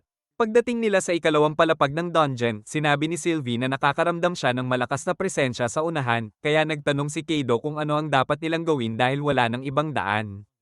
Nagpa siya silang harapin ito at pinaalalahanan sila ni Aari na dapat silang umatras kung hindi nila kakayanin. Pagdating nila sa dulo, nakita nila ang isang napakalaking halimaw at agad itong nakilala ni Lyria bilang isang Orthress, isang nilalang na hindi raw dapat lumalabas sa ika-9 na palapag. Iminungkahi ni Keido na umatras pero biglang sumugod ang halimaw. Mabilis na gumamit si Sylvie ng barrier upang protektahan ng lahat habang sina Aari at Miko ay naghanda ng kanilang magic guns. Gumamit si Hikari ng Earthwave upang hindi makagalaw ang Orthress habang sinubukan ni Lyria na sunugin ito gamit ang kanyang apoy ngunit hindi tumalab. Nagsimula itong bumuga ng apoy kaya gumanti si Lyria gamit ang Corrosive Breath at inutusan ni Miko si Snatch na umatake. Napagtanto ni Kaido na kulang ang pinsalang na idudulot nila kaya nagpa siya siyang distractin ng halimaw. Inutusan niya si Lyria na sunugin ang tiyan nito kaya tumakbo siya palapit at ginamit ang Hellfire. Sinabihan naman niya si Sylvie na gamitin ang Divine Spear. Kaya sumugod ito at muling sinunog ni Lyria ang Orthress. Gayunman, patuloy pa rin itong lumalaban at muling bumuga ng apoy kaya ginamit ni Kaido ang Water Ball upang pigilan ito. Sabay-sabay nilang ginamit ang lahat ng kanilang lakas at sa wakas, natalo nila ang Orthress. Nagsaya ang grupo at iminungkahi ni Miko na magpahinga muna dahil pagod na silang lahat. Ngunit biglang nakaramdam si Sylvie ng panibagong malakas na enerhiya at isang boses ang narinig nila, sinabing ang aso lamang daw niya ang kanilang natalo. Lumitaw ang isang demon na nagngangalang Bia at napagtanto nilang siya ang nagkokontrol sa Orthress. Hinamon sila ni Bia sa isang labanan at sinabing hindi niya sila palalayain. Agad siyang umatake gamit ang Dark Magic ngunit ginamit ni Sylvie ang kanyang barrier upang salagin ito. Mabilis siyang sumugod gamit ang kanyang sword at napansin ni Kaido na hindi pangkaraniwan ang bilis nito. Bomb-ira ang grupo ng sunod-sunod na magic attacks ngunit wala itong epekto. Naisip ni Lyria na baka gumana laban kay Bia ang magic ni Sylvie. Ngunit sinabi ni Kaido na kailangan nila ang barrier upang makaligtas. Tiniyak ni Aari na kakayanin nila, sinabing kaya niyang sabayan ang galaw ni Bia. Dahil dito, inutusan ni Kaido si Sylvie na alisin ang barrier at sabay silang umatake ni Lyria, ngunit hindi pa rin ito tinablan. Muling sumugod si Bia kay Kaido, ngunit hinarang siya ni Aari, kaya tinulak niya ito palayo at inundayan ng suntok si Kaido, itinapon siya sa pader. Uminom si Kaido ng potion habang patuloy na inaatake ni Aari at ng iba pa si Bia. Mabilis na nakaisip ng plano si Kaido, inutusan niya si Miko na gambalain si Bia, kaya sinimulan nitong barilin ang demonyo. Sa gitna ng kalituhan, lumitaw si Kaido sa likod ni Bia at sinaksak ito ng kanyang espada. Bumagsak si Bia sa lupa at inakala ni Kaido na tapos na ang laban ngunit bigla itong bumangon muli at napagaling ang sarili. Napakunot noo si Kaido, sinabing hindi patas iyon dahil ang mga halimaw ay hindi dapat marunong magpagaling. Tinamaan ni Bia si Kaido at tumilapon ito sa lupa. Habang papatapusan na sana siya ng demonyo, sumugod ang mga babae para protektahan siya pero tinalo ni Bia ang lahat sa isang iglap. Sinubukan ni Sylvie ang huling laban gamit ang kanyang Divine Spear, ngunit itinapon lang siya ni Bia at nang tumayo si Lyria para pigilan ito, itinulak din siya palayo. Nakita ni Kaido ang lahat at naisip niyang hindi niya kayang iwan ang kanyang mga kasamahan. Kaya nagsimulang magplano kung paano nila matatalo si Bia. Naalala niya na si Lyria ay may skill na tinatawag na Beauty of Gluttony na pansamantalang nagpapataas ng stats sa pamamagitan ng pagsipsip ng buhay ng isang target. Inutusan niya itong gamitin yon, ngunit ipinaliwanag ni Lyria na kailangan niyang sipsipin mismo ang lakas ni Kaido habang aktibo ang skill at posible itong ikamete niya. Ngunit hindi nagdalawang isip si Kaido. Wala akong pakialam, pinagkakatiwalaan kita, Lyria. Sabi niya. Dahil dito, inactivate ni Lyria ang kanyang skill at nag-transform siya sa adult form, ang kanyang buong katawan ay kumikislap ng demonyong enerhiya. Ipinahayag niyang naibalik na niya ang kanyang mga level, ngunit hindi pa rin iyon ang buong lakas niya. Sinubukan ni Bia na gumamit ng dark magic pero hindi ito tumalab at ipinaliwanag ni Lyria na malayo ang antas niya sa kanya dahil siya ay isang vassal class devil. Nabigla si Bia, hindi makapaniwala sa lakas nito at tinanong kung bakit siya naroon. Sagot ni Lyria, papatawan kita ng parusa sa pananakit sa aking mga kasamahan. Ginamit niya ang kanyang God Killer spell at sa isang napakalakas na pagsabog ng enerhiya, lubos niyang tinalo si Bia hanggang tuluyang naglaho ang katawan nito. Naisip ni Kaido na tapos na ang lahat ngunit bigla siyang nanghina at sinabing mamamatay na siya. Nakiusap siyang i-deactivate ni Lyria ang skill, ngunit ngumiti ito at tinanong siya, nagugustuhan mo ba ang adult form ko, Kaido? Ipinangako niyang susundin siya kapag sinagot niya. Kahit nanghihina, sinagot ni Kaido, ang ganda mo, Lyria. Nangako akong magiging mabait ako sa'yo. Ngumiti si Lyria at saka bumalik sa orihinal niyang anyo, ligtas na ngayon si Kaido. Matapos ang laban. Napagtanto ni Kaido na nag-level up siya at nakakuha ng bagong skill, Pain Resistance, na makakatulong para matiis ang epekto ng Beauty of Gluttony. Masaya rin ang mga babae dahil nag-level up silang lahat at sinabi ni Kaido na karapat-dapat yun dahil muntik na silang mamatay. Nagpa siya silang magpahinga, at napansin ni Kaido na may iniwang magic core ang Orthress, ngunit mas malaki ito kaysa sa karaniwan. Nakakita rin siya ng servant card ni Bia, kaya tinanong niya ang grupo kung ano ang dapat gawin dito. Sinabi ng mga babae na pwede na niyang kunin yon, ngunit nagdadalawang isip siya dahil may Lyria na siya. Ipinaliwanag ni Lyria na mababa ang ranggo ni Bia bilang demonyo, kaya iminungkahi niyang ibenta na lang ito. Ngunit sa halip, sinubukan ni Kaido itong Eye Summon, umaasang magkakaroon ng panibagong makapangyarihang alagad, ngunit laking gulat niya nang lumabas si Bia bilang isang bata. Ipinaliwanag ni Bia na bumaba ang kanyang level pagkatapos ma-summon, at agad na nagsisi si Kaido, iniisip na sana ibinente na lang niya ito. Nagsimula si Bia na umiyak, kaya napabuntong hininga na lang siya. Makikita si Kaido na naliligo, iniisip kung bakit pa niya sinummon si Bia, nang bigla itong lumitaw sa likuran niya at tinulungan siyang maghugas ng likod. Huwag mo akong itaboy, Kaido-sama. Gusto kong manatili sa'yo. Pagmamakaawa ni Bia. Ngumiti si Kaido at nangakong hindi niya ito ibebenta. At narinig ito ng mga babae na pagtantong magkaibigan na sila agad. Pagkatapos, pumunta sila kay Hitsugaya at ipinakita ang magic core ng Orthress. Nagulat si Hitsugaya na lumabas ang Orthress sa ikasyam na palapag, kaya nagpa siya siyang magpadala ng team para mag-imbestiga. Binayaran niya si Kaido ng 24 na milyong yen kapalit ng core, at hindi makapaniwala si Kaido sa laki ng halaga. Sinabi niya na ibabahagi niya ang pera sa mga babae dahil tumulong sila sa laban. Inalok siya ni Hitsugaya ng mga papeles para sa tax return. Ngunit wala siyang ideya kung ano yon. Makikita siya kalaunan na kumakain kasama ang mga babae, at tinanong niya si Aari kung paano mag-file ng buwis, kaya ipinaliwanag nitong itago niya ang lahat ng resibo ng kanyang gastos. Napakamot ng ulo si Kaido at sinabing na itapon na niya ang mga resibo, kaya pinaalalahanan siya ni Micah na itabi na lang lahat sa susunod. Habang pauwi na sila, sinabi ni Aari na nag-enjoy siya, iniisip niyang talagang may kakaiba kay Kaido dahil nakatagpo sila ng Orthress at isang demonyo sa ikasyam na palapag. Sinabi ni Kaido na mayroon na siyang 3 servant cards, kaya mukhang tama si Aari, pero naniniwala pa rin siyang wala namang espesyal sa kanya. Makikita si Miko na tumatawag kay Aari, at pareho silang nasa sabik na muling mag-explore ng dungeon dahil gusto nilang subukan ang kanilang mga bagong kakayahan. Sinabi ni Miko kay Hakari na huwag masyadong magpuyat, at sinagot naman ni Hakari na ayos lang siya, pero pagkatapos ng tawag, nagsimula siyang umubo at halatang may sakit. Kinabukasan, inutusan ni Kaido si Bia na ipakita sa lahat ang kanyang mga kakayahan, pero sinabi ni Bia na kailangan niya ng sandata dahil isa siyang knight. Naalala ni Kaido na nasira niya ang espada ni Bia, kaya binigyan niya ito ng tungkod, sinasabing iyon lang ang mayroon sila. Ginamit ni Bia ang tungkod para talunin ang mga goblin. At napansin ni Kaido na mahusay pa rin itong lumaban, pero sinabi ni Lyria na mas mabagal ito kaysa dati.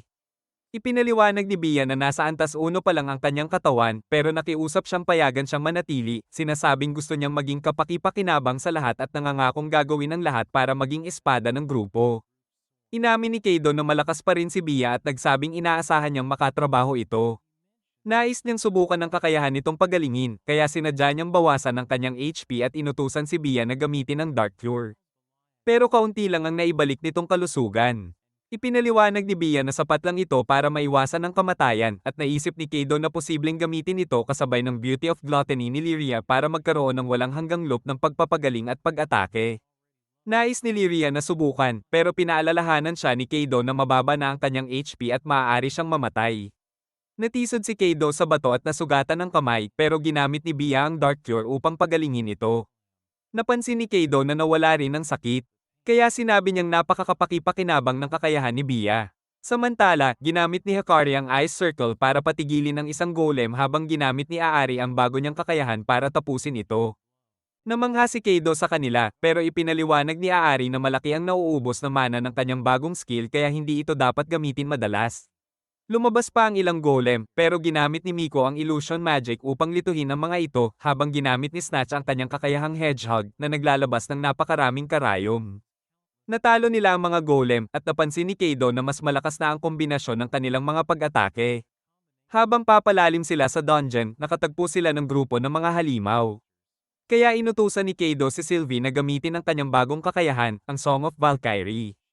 Nagsimula siyang umawit, at isang dambuhalang anghel ang lumitaw.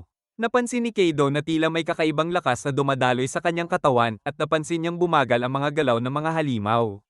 Napatay niya ang isa sa isang iglap habang ginamit ni Lyria ang Hellfire upang sunugin ang isang goblin, at tinapos ni Bia ang natitira. Tinanong ni Keido kung gumana ang kakayahan ni Sylvie sa kanila. At sinabi ni Lyria na naramdaman niyang lumakas siya, pero ipinaliwanag ni Bia na wala siyang naramdaman. Dahil dito, inisip nilang marahil ay dahil hindi pa siya ganoon kalapit kay Sylvie, kaya sinabi ni Aari na kailangan niyang bumuo ng mas malapit na ugnayan sa lahat. Ipinahayag ni Bia na mas mahusay siyang lumaban kapag may espada, kaya nagpa siya si Keido na bilhan siya nito. Napaiyak si Bia sa tuwa at nangakong gagawin ang lahat upang maging kapaki-pakinabang. Ilang sandali pa, lumitaw ang panibagong grupo ng mga halimaw. At madali niya itong tinalo gamit ang kanyang espada na labis na ikinahanga ng lahat. Tinanong siya ni Keido kung may maibibigay siyang payo tungkol sa paggamit ng espada at sabik naman si Bia na turuan siya. Gayunpaman, ipinaliwanag ni Keido na kailangan na niyang umuwi, kaya inimbitahan siya ni Aari na mag-aral sa kanilang bahay. Makikita sina Keido at ang kanyang mga kaibigan na naghihintay sa harap ng isang gate habang dumating sina Miko at Aari at pinindot nila ang doorbell. Nang bumukas ang gate, nagtaka si Keido dahil hindi niya makita ang bahay ni Aari. Sumakay ang mga babae sa sasakyan at nagtanong si Keido kung maaari rin siyang sumabay, pero ipinaliwanag ni Hikari na kailangang maglakad ng mga lalaki. Napansin nilang napakahaba ng daan papunta sa bahay ni Aari. Pagdating ng mga babae, sinabi ni Kasura na napakaganda ng lugar. Ipinahayag ni Aari na matagal nang nagpapatakbo ang kanilang pamilya ng isang martial arts dojo at kumpleto ito sa mga kagamitan upang makamit ang balanse ng isip at katawan. Nang dumating ang mga lalaki, dinala sila ni Aari sa dojo. Nagtaka sila dahil akala nila sa kwarto ni Aari sila mag-aaral, pero ipinaliwanag niyang masyado silang marami kaya mas maayos sa dojo. Umupo ang lahat at pinatabi ni Aari si Keido sa kanya. Tinanong niya ito kung ano ang gustong pag-aralan at sinabi ni Keido na kailangan niya ng tulong sa math. Kaya nagsimula siyang turuan ni Aari. Pinagmamasdan sila ni Kasura at nabanggit ni Hikari na kailangan din niya ng tulong sa pag-aaral. Nagboluntaryo sina Hayako at Shinji na turuan siya, ngunit alam ni Keido na hindi rin sila magaling, kaya sinabi ni Hikari na gusto niyang si Kasura ang magturo sa kanya. Sinabi ni Keido na mahusay si Kasura bilang guro, ngunit tinukso siya ng mga kaibigan niyang may gusto siya rito. Ipinaliwanag niyang magkaibigan lang sila, pero nagselo si Aari, kaya inaya niyang pumunta sila sa talon upang pakalmayan ang kanilang isipan. Habang nagme-meditate ang mga babae, sinabi ni Kasura na malinaw na ang kanyang isipan at napatingin si Keido sa kanya, iniisip niyang maganda siya. Pagkatapos, sinabi ni Kasura na turn na ng mga lalaki, kaya sinubukan nilang mag-meditate sa ilalim ng talon, ngunit hindi nila nagustuhan ang karanasan. Pagkatapos nito, pagod na pagod ang mga lalaki, samantalang sinabi ng mga babae na nag-enjoy sila at gusto nilang mag-aral doon muli. Bumalik sila sa dungeon, at pinagalitan ni Lyria si Keido dahil inaksaya raw niya ang oras sa talon, ngunit sinabi ni Hikari na nag-enjoy naman sila at gusto niyang marating ang ika-10 palapag. Pinaalalahanan siya ni Miko na huwag masyadong magpuyat, ngunit sinabi ni Hikari na masaya siya nitong mga nakaraang araw at gusto niyang maging isang bayani. Biglang lumitaw ang mga halimaw. Kaya ginamit ni Sylvie ang Song of Valkyrie, habang ginamit naman ni Aari ang kanyang kakayahan upang i-freeze ang mga ito. Tinapos ng grupo ang mga halimaw, at hindi makapaniwala si Keido na napadali nilang natalo ang mga kalaban sa ika-9 na palapag. Kinain ng kanyang mga alagad ang mga magic core at tinukso ni Miko si Lyria, sinasabing mukha siyang hamster. Habang papalapit sila sa ika-10 palapag, sinabi ni Aari na sumunod ang lahat sa kanya, ngunit bigla siyang nawala ng malay. At napansin nilang duguan siya. Sa isang flashback 2 taon na ang nakalilipas, makikita si Miko sa isang card shop kung saan hinamon siya ng isang lalaking maglaro. Kilala siya ng lahat bilang kampiyon ng tindahan at alam nilang kailanman ay hindi pa siya natatalo ng batang iyon, ngunit patuloy pa rin itong naghamon sa kanya. Muli niya itong tinalo at sinabing sayang lang ang oras niya. Nainis ang lalaki at sinabi na nananalo lang si Miko dahil gumagamit siya ng mamahaling mga card. Ngunit ipinaliwanag ni Miko na hindi sapat ang pagkakaroon ng bihirang card para manalo, kailangan din ng galing sa paggamit nito. Umalis ang lalaki, at ipinakitang madalas mainip si Miko dahil wala siyang makalaban na hamon sa kanya. Biglang dumating si Hikari at sinabing gusto niyang hamonin si Miko. Sa kasalukuyan, makikita si Hikari na nasa ospital sa loob ng dungeon. Binigyan siya ng gamot na magpapatulog sa kanya buong araw, kaya iminungkahi ni Aari na umalis muna sila, ngunit gusto ni Miko na manatili sa tabi niya. Naisip ni Keido na dapat sapat na ang potion para pagalingin siya, ngunit ipinaliwanag ni Miko na hindi yun gagana laban sa karamdaman ni Hikari. Dumating ang mga magulang ni Hikari at humingi ng paumanhin si Miko, ngunit sinabi nila na wala siyang kasalanan at nagpasalamat dahil inalagaan niya ang kanilang anak. Nakilala nila sina Keido at Aari. At ibinahagi nilang madalas silang ikwento ni Hikari, lalo na ang saya niya tuwing pumupunta sa parke kasama ang mga ito. Pagkarinig nito, biglang tumakbo palayo si Miko, kaya humingi ng paumanhin sina Keido at Aari at sinundan siya. Sinabi ni Miko na laging nakangiti si Hikari at naalala niya noong unang beses siyang hinamon ito sa card duel. Napansin niyang magkahawig ang kanilang mga deck at nagtaka kung paano ito nagawang kopyahin ni Hikari gayong napakamahal ng mga card na iyon. Napansin din niyang hindi bagay ang kanyang deck sa estilo ni Hikari dahil hindi ito agresibong manlalaro, ngunit sa kabila nito ay natalo siya ni Hikari. Tinanong ni Miko kung bakit hindi gumawa si Hikari ng deck na mas babagay sa kanyang estilo, at sinabi ni Hikari na kinopya niya ito dahil gusto niya si Miko. Mula noon, tinulungan siya ni Miko na bumuo ng perpektong deck at naging malapit silang magkaibigan. Nagsimula ring maramdaman ni Miko na hindi na siya nababagot dahil kay Hikari. Nagpa siya silang sumali sa isang pambansang torneo bilang magpartner at naging kampyon sila. Ngunit sa seremonya ng paggawad, biglang nawala ng malay si Hikari kaya agad siyang dinala ni Miko sa ospital. Doon ay isinugod siya sa intensive care unit at dumating ang mga magulang niya na nagsabing sana ay nasabi nila kay Miko ang tungkol sa karamdaman ni Hikari. Sa kasalukuyan, tinanong ni Keido si Miko tungkol sa sakit ni Hikari ngunit nanahimik siya. Napagtanto ni Aari na ayaw niya itong pag-usapan. Dumating ang ama ni Hikari at ipinaliwanag na may karamdaman ng anak niyang hindi nagagamot na unti-unting nagpapahina sa mga laman loob nito hanggang sa tuluyang bumigay. Sinabi rin niyang maaari itong mamatay kapag muli itong nawala ng malay. Nagtaka si Aari kung bakit lagi pa ring masigla si Hikari, kaya ipinaliwanag ni Miko na dahil iyon sa gamot na pumipigil sa sintomas ng sakit. At na kapag pumapasok sila sa dungeon ay tumataas ang kanyang mga stats, dahilan para gumaan ang kanyang pakiramdam. Napagtanto ng ama ni Hikari na nag-e-explore pala ito sa dungeon, ngunit hindi siya nagalit dahil alam niyang iyon ang gusto ng anak niya. Tinanong ni Keido kung bakit gustong-gusto ni Hikari na pumunta sa dungeon, kaya ipinaliwanag ni Miko na hinahanap nito ang tinatawag na elixir, isang mahiwagang gamot na kayang pagalingin ang anumang karamdaman. Sa isa pang flashback, makikita si Miko sa card shop habang nagsasaliksik tungkol sa elixir. Nalaman niyang napakabihira nitong makita sa dungeon. Biglang lumitaw si Hikari at inamin na alam niyang plano ni Miko na hanapin ang elixir at gusto niyang sumama. Sinabi ni Miko na mapanganib ang dungeon at gusto niyang manatili si Hikari, ngunit nagpumilit ito. Pagkatapos, ipinaliwanag ni Aari na gusto rin niyang hanapin ang elixir dahil makatutulong ito sa pagsulong ng medisina at makapagliligtas ng maraming buhay. Napagtanto niyang buo na ang loob ni Hikari, kaya pumayag siyang sumama ito at sabay nilang sinabing hahanapin nila ang elixir. Ipinahayag ni Hikari na gusto niyang maging bayani para sa mga taong dumaranas ng karamdaman. Sa kasalukuyan, nagpasalamat ang ama ni Hikari kay Miko dahil dinala niya ang kanyang anak sa dungeon, ngunit ipinaliwanag ni Miko na iyon lang ang magagawa niya sa ngayon.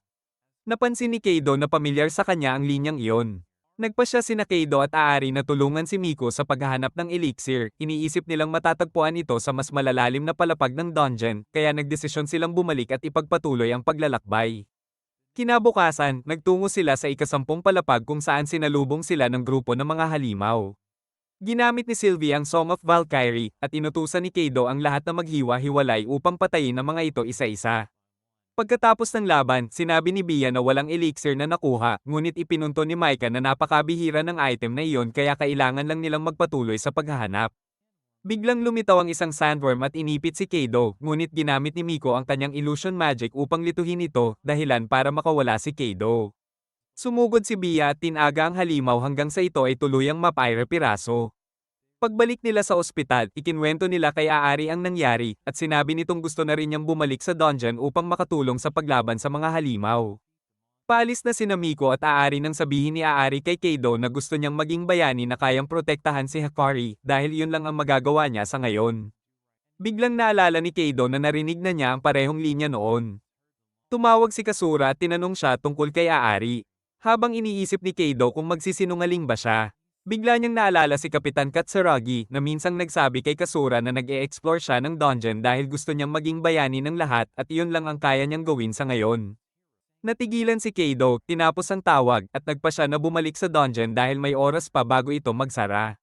Sa ikasampung palapag, nakasalubong nila ang isang dambuhalang halimaw, at nagpa siya si Keido na labanan ito mag-isa, dahil gusto niyang maging isang bayani tulad ni Katsuragi. Isang gabi, napansin ni Kasura si Keido na pauwi at halatang pagod, kaya nag-alala siya. Kinabukasan, nahuli si Keido sa klase at pinagsabihan ng guro na maging mas maagap.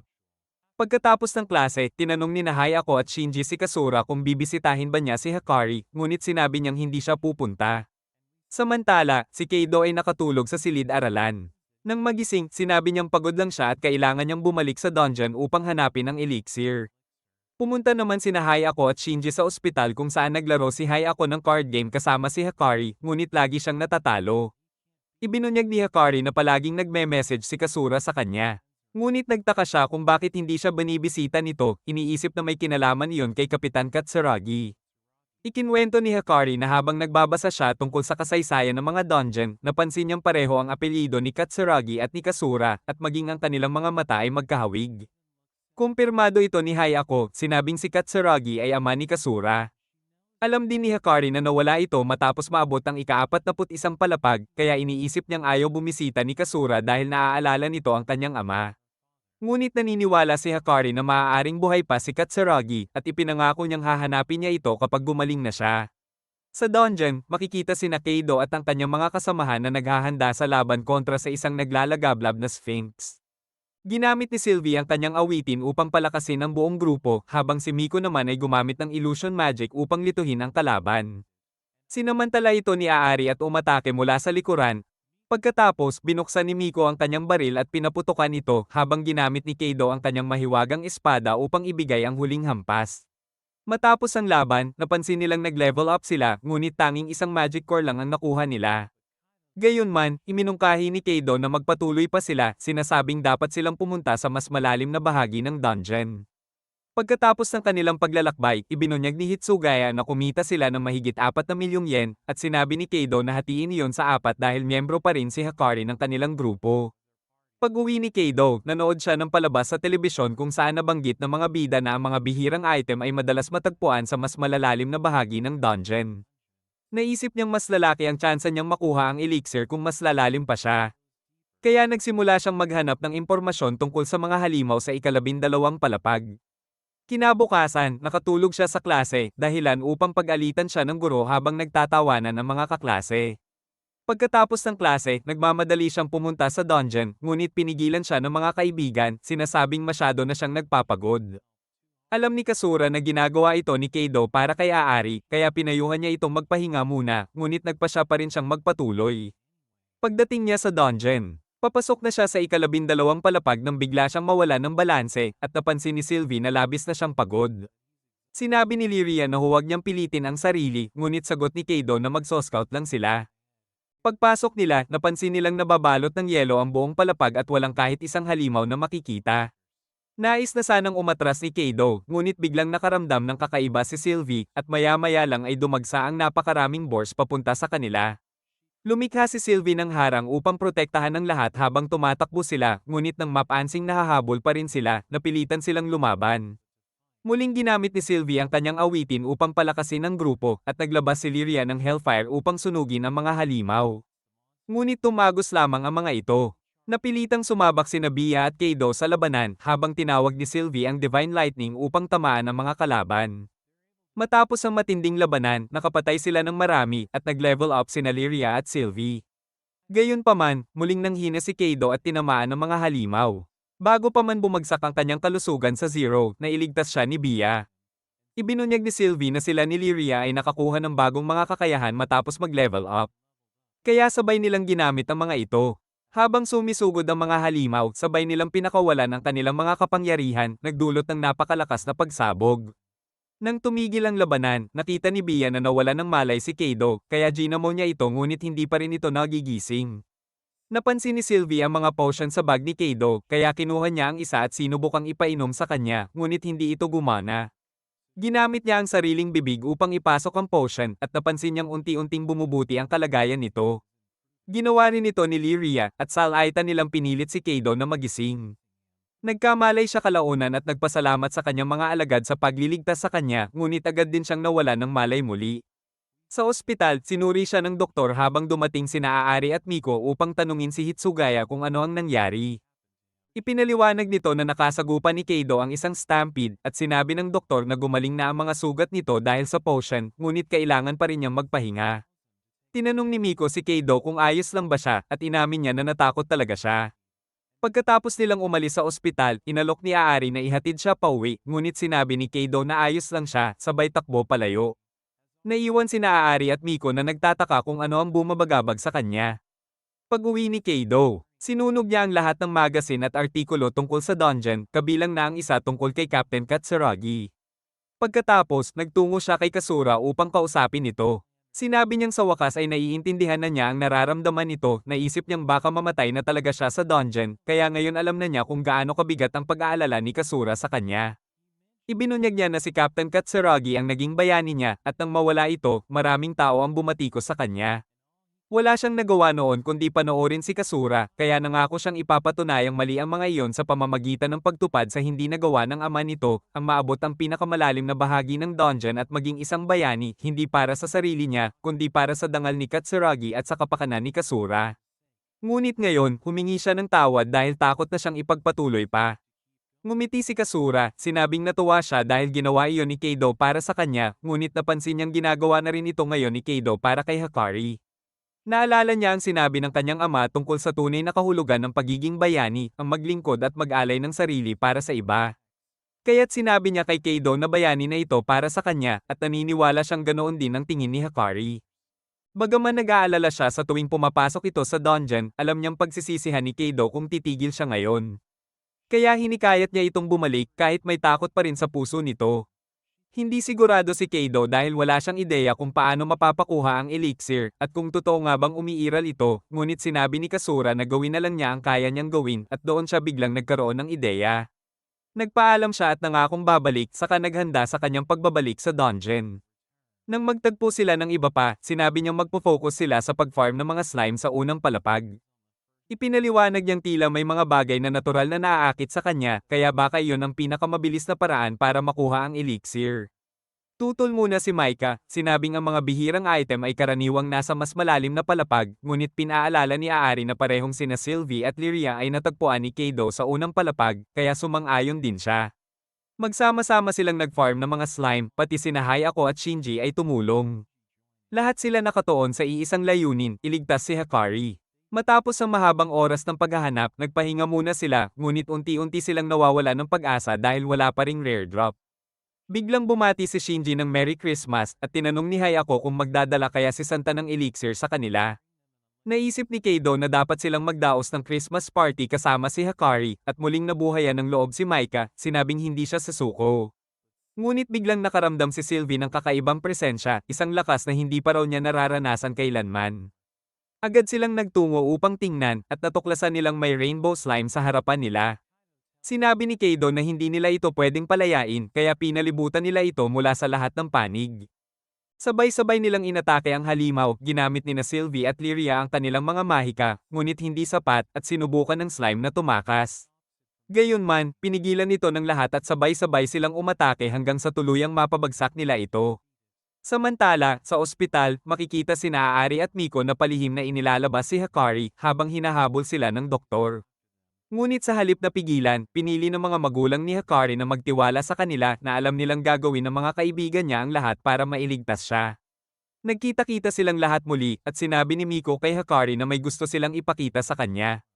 Ipinakita niya ang servant card na nakuha nila mula sa Rainbow Slime. Ayon kay Lyria, ito ay card ng Fairy Queen na si Titania, isang healing type servant. Dahil dito, nagkaroon sila ng pag-asa na baka kaya nitong pagalingin si Hakari. Nag-alinlangan si Hakari kung sigurado ba sila, ngunit sabay-sabay siyang hinikayat ng lahat na subukan ito. Kinuha niya ang card at tinawag ang kanyang servant. Lumitaw si Titania at magalang na ipinakilala ang sarili. Ipinaliwanag ni Keido na may sakit ang kanyang master, ngunit sinabi ni Titania na nasa level 1 pa lamang siya, kaya hindi pa niya ganap na magagamot si Hakari. Nag-alala ang lahat sa sinabi niya, ngunit napansin ni Aari na ginamit ni Titania ang salitang hindi pa ganap na nangangahulugang kaya pa rin niyang partially heal si Hakari. Kaya't hiniling nila sa kanya na gawin ito. Inilabas ni Titania ang kanyang kapangyarihan. At unti-unting nagliwanag si Hakari habang nakapalibot sa kanya ang mga alitap-tap. Tinanong ni Miko kung epektibo ba, at ilang sandali pa ay tumayo si Hakari mula sa kama, sinasabing magaan ang pakiramdam niya. Agad siyang niyakap ni Miko sa tuwa, at ngumiti si Hakari, tinawag silang lahat na kanyang mga bayani, ang mga taong hindi siya kailanman iniwan. Ikinwento ni Keido kay Kasura ang lahat ng nangyari, ngunit ipinaliwanag niyang pansamantala lamang ang epekto ng paggaling ni Titania, tatagal lamang ito ng humigit kumulang 1 taon. Kaya kailangan nilang tulungan si Titania na mag-level up o hanapin pa rin ang elixir upang tuluyang gumaling si Hakari. Alam ni Kasura na nangangahulugan ito ng patuloy na pagpasok ni Keido sa dungeon, ngunit hindi na siya pumihil. Pananggakwan niya ito na basta't babalik ito ng ligtas ay susuportahan pa rin niya siya. Ngumiti siya at binati si Keido ng Merry Christmas. Nagtangka sanang magsabi si Keido ng kanyang nararamdaman, ngunit dumating ang ina ni Kasura, pinapaalalahanan ng anak na baka sipunin ito sa labas. Makikita sa huling eksena sina Keido at Kasura sa isang shrine, at tinanong ni Kasura kung ano ang hiling niya. Sinabi ni Keido na ang hiling niya ay kaligtasan sa dungeon, kaya natawa si Kasura at sinabing sana man lang ay humiling ito ng mas normal, tulad ng makapasok sa kolehiyo. Sa huling montage, ipinakita si Keido kasama ang lahat ng kanyang mga kaibigan habang muli silang naglalakbay papasok sa dungeon, mas matatag, mas magkaisa, at may panibagong pag-asa.